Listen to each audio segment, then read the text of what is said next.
could there be another angle at this in that it's these altcoins are a distraction from Bitcoin? So if you're a Bitcoiner who believes that it's especially, I mean, it's highly relevant right now. We're seeing economies collapse.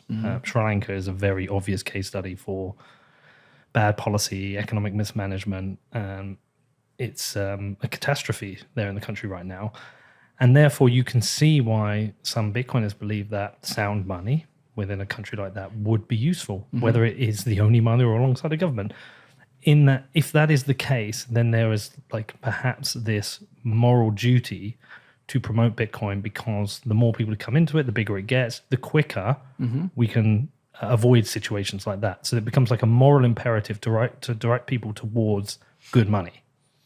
And I accept and like that as an argument. Yeah, no, I'm on board with that. Again, the only problem I have is that it doesn't work. I'm on board with that. I think it is moral to teach people about the benefits of Bitcoin and to help it propagate and to help more people, enjoy the benefits of Bitcoin.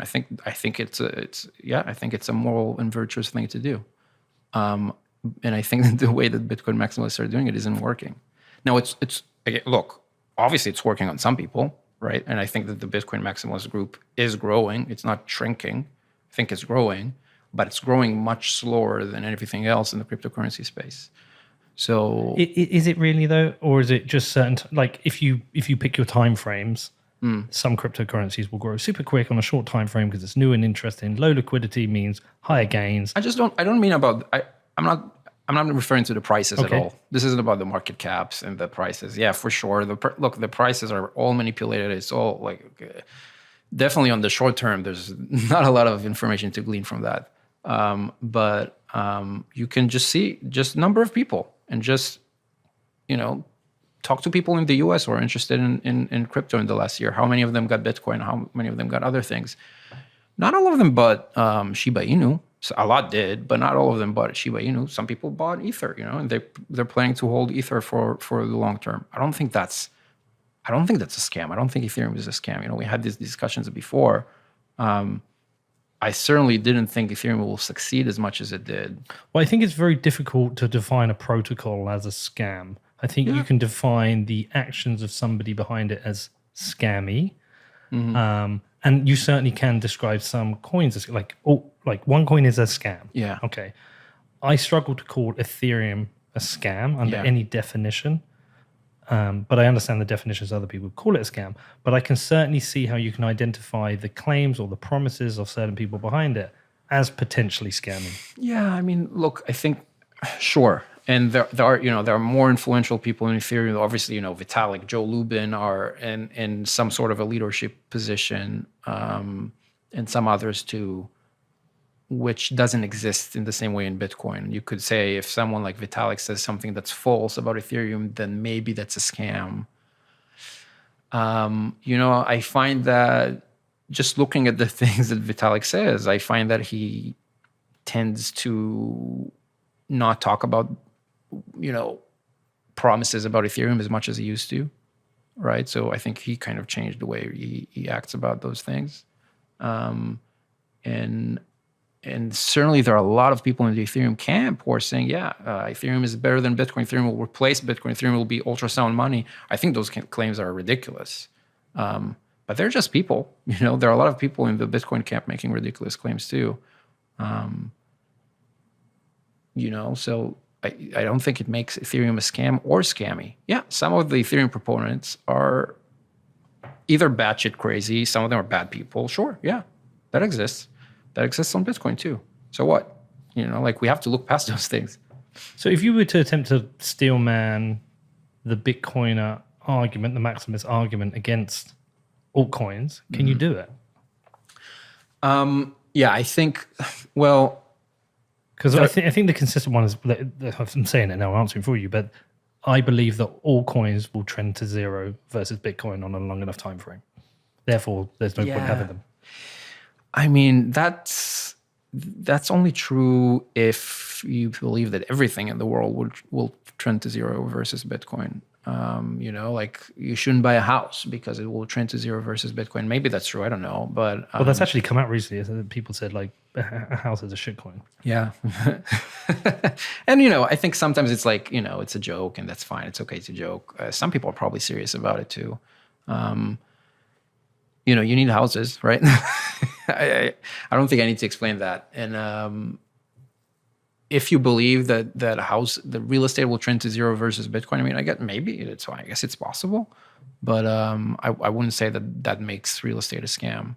And the problem with saying that, you group all of the cryptocurrencies together, like there are so many different types of them. So again, there's the exchange coins. What are you telling me when you're saying that the exchange coins will trend to zero versus Bitcoin? What are you telling me? Are you telling me that the exchanges will disappear? They will cease to exist? Are you saying that Bitcoin will grow faster than exchanges? I'm not sure that makes sense because people need exchanges to buy the Bitcoin. So clearly the exchanges will make money when that happens. I'm not sure how that works. Like, how does the exchange coin trend to zero while Bitcoin goes to infinity?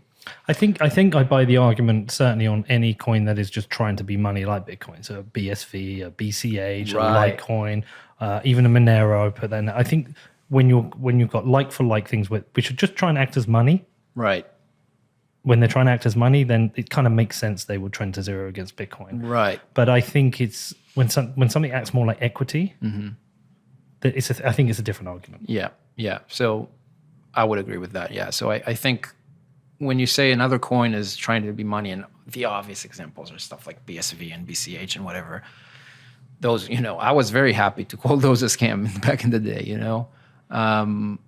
but I think it's very difficult to look at Ethereum and say, hey, Ethereum is exactly the same thing as Binance, as a BSV. It's just not, it's a completely different beast, and it's the performance of the price will be different. I'm not saying Ethereum will outperform Bitcoin. I don't know. I don't think it will, but I don't know.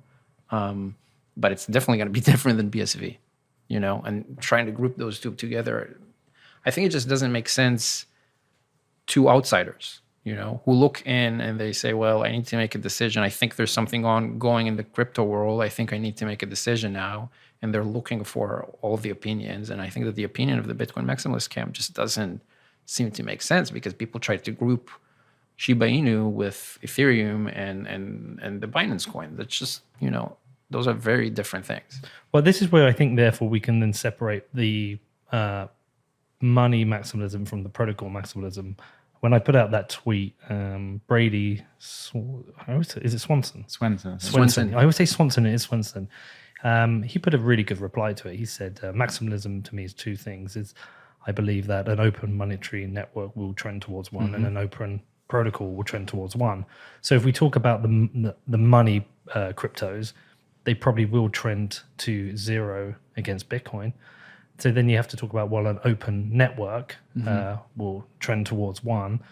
So eventually, and there is that belief, like people think you will have tokens and equities and things built on Bitcoin. Liquid, which I know you've been critical of, but people say you can do it there and maybe it will happen there. And I think therefore the claim is, why would you build on anything else when you can build on Bitcoin?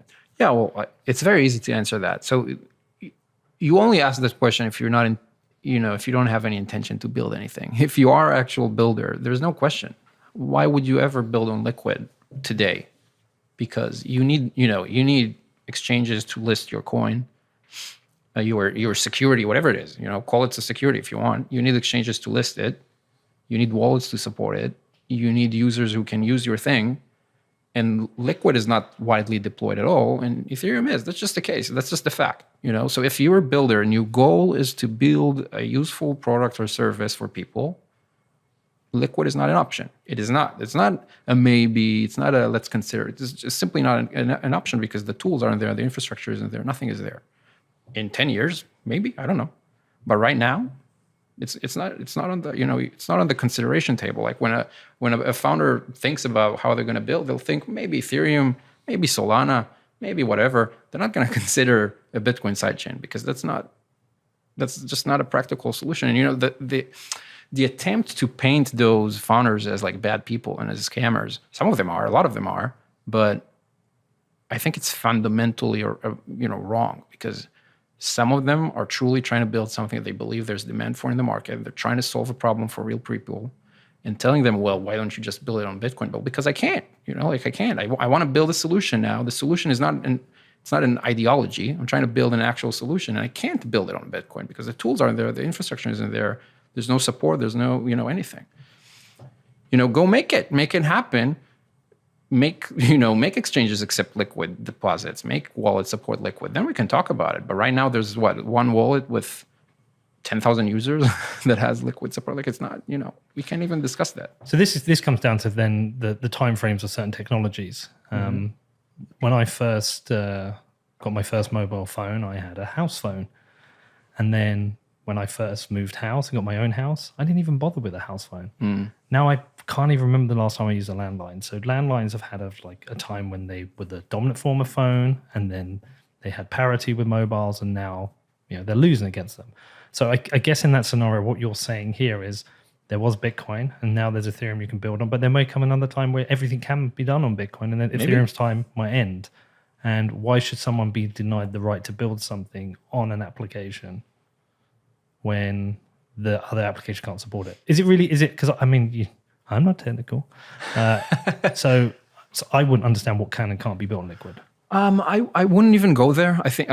Look, Liquid is factually a lot more limited in what it can do compared to, let's say, Ethereum. But there are ways around that. I wouldn't even go there to the technical part. I would say, look at deployments, right? Like Ethereum MetaMask right now is the most popular crypto self-custody wallet in the world. They have 30 million active users. Okay, that's way more, and they don't support Bitcoin at all, but it's the most popular and widely deployed wallet.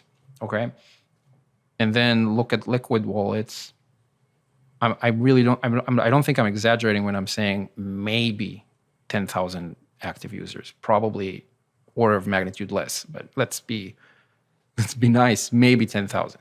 Okay, so there's no question, even if Liquid could do everything and more than Ethereum can, it only has 10,000 potential users. Of course, you're going to go to the 30 million. Like, what is even the question? If you're a builder and you're trying to build for people, there's no question. So why do you think some people are so ardently against these other protocols and people building on them? I think that I can tell you why I was against them, right? Mm-hmm. In the past, and I think that maybe that's a similar reason for other people. I think that when we looked at Ethereum, when it launched, let's say in 2015, 2016, technically there were a lot of reasons why it shouldn't have worked. It made a lot of compromise that seemed wrong, both technically and financially and economically too. There were a lot of things we thought were mistakes, right? But turns out it got more and more adoption over time. Some of the economic, I think, blunders that Ethereum made early on were changed, right? So Ethereum economically, if you look at ETH right now, it is more sound than it was 7 years ago. It is for holders. For holders, it's literally better than it was before. I'm not saying it's as good as Bitcoin. Bitcoin, when I hold Bitcoin, I feel safe, and I know that it's going to be, it's going to stick around for a long time, and I don't feel the same about Ether. But it's definitely better than it was in 2015.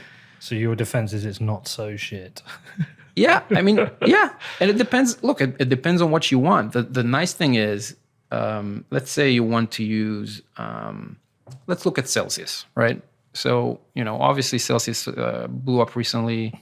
Lost a lot of, we don't know yet exactly what happened, but it seems like they lost a lot of customer funds and will not be able to pay them back, probably, unless, some miracle happens. And, if instead they would have used something like, Aave or Compound on Ethereum, which are, I wouldn't say that they're decentralized. Like, people call those things DeFi and decentralized finance. I don't think that the term decentralized fits, but it's transparent and it is auditable. So even if it's not decentralized, you can see what's going on, and you can't really get away with a lot of funny business there. Like, you can't wake up one day and realize that all the money is gone. That's not really possible. Well, but that does happen. Well, it depends on which protocols, but it doesn't happen with for example, Aave and Compound. So, again, that's the thing. Anyone can start a DeFi protocol. Anyone can upload a smart contract to Ethereum, call it DeFi, and 99% of it is going to be junk. But Compound, Aave, some of the, so-called, I don't even know how to call them, but there are some, look, fundamentally, you can look at how they work, and they are transparent. And there's not much that can happen. Now, there can be hacks.